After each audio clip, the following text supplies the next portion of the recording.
Next month marks the 10-year anniversary of the deadliest wildfire in modern history, the Yarnell Fire in Arizona.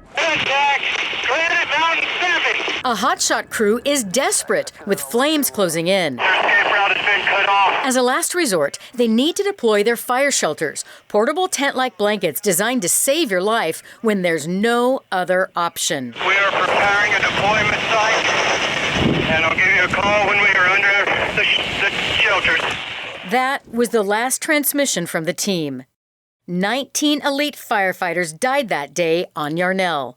The fire shelters weren't able to save any of them. After that tragedy, the U.S. Forest Service, alongside scientists from NASA, spent 5 years trying to create a better shelter. They tested hundreds of different materials and combinations to try to make the design more survivable. But that didn't generate a better product. Firefighters across the country are still carrying this design from 2002. And that's a concern for some as climate change is creating larger, more intense wildfires here in the West. Hi, I'm Jim Roth. We traveled to Los Angeles to talk to engineer Jim Roth, a world-renowned fire shelter expert. He says the current shelter is woefully inadequate. The adhesive that holds it together starts breaking down at 500 degrees. But wildfires will burn at ground level at 2,000 degrees. You ought to trust it to work every single time. And every kind of fuel type, this doesn't make it. Jim Roth got interested in shelters after this fire in Colorado nearly 30 years ago. In 1994, 14 smoke jumpers working on Storm King Mountain got trapped by fire. They were carrying the original fire shelter design from the 1960s and deployed them in a last-ditch effort to save their lives.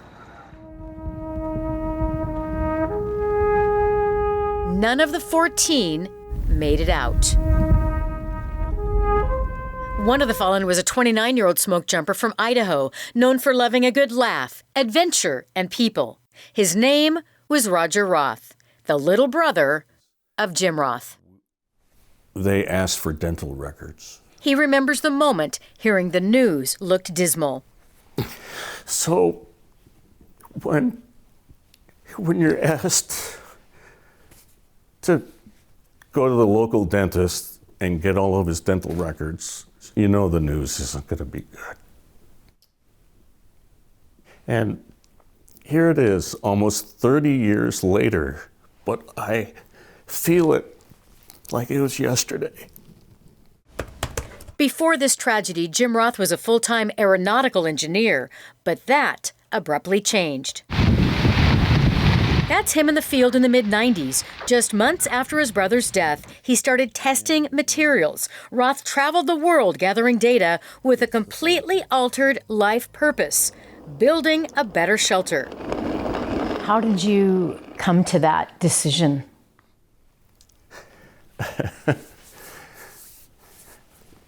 How did I come to that decision? I was very, very just angry, just really angry with how could he be taken away at such a young age. I just thought, okay, show me. What do you want? And that's when I realized I can do that. And he did. Roth designed a shelter that, with direct flames, reached just 73 degrees inside. The Forest Service came up with a shelter that heats up to nearly 134 degrees inside, almost double. In 2002, with both versions on the table, government officials chose the government design. It ended up being a political decision, and they went with the Forest Service fire shelter design, which is still inadequate. It's not made to handle these environments that we see in wildfires. The Forest Service wouldn't conduct an interview, but in a statement said their shelter is lighter, easier to handle, and has a tougher outer shell, especially in windy conditions. The current shelter has saved lives. Since 2004, the Forest Service says 61 people have been saved, and shelters have prevented 114 injuries. Yes, they've saved some lives. Yes, I'm not arguing that. But why are we not having the best? Jason Ramos is a retired career smoke jumper from Winthrop. Total crown fire. This is video Ramos shot on the job. For years, he's advocated for better survival gear. In 2016, he even wrote a book, Smoke Jumper, that was critical of the current shelter's capabilities. We want to be varsity.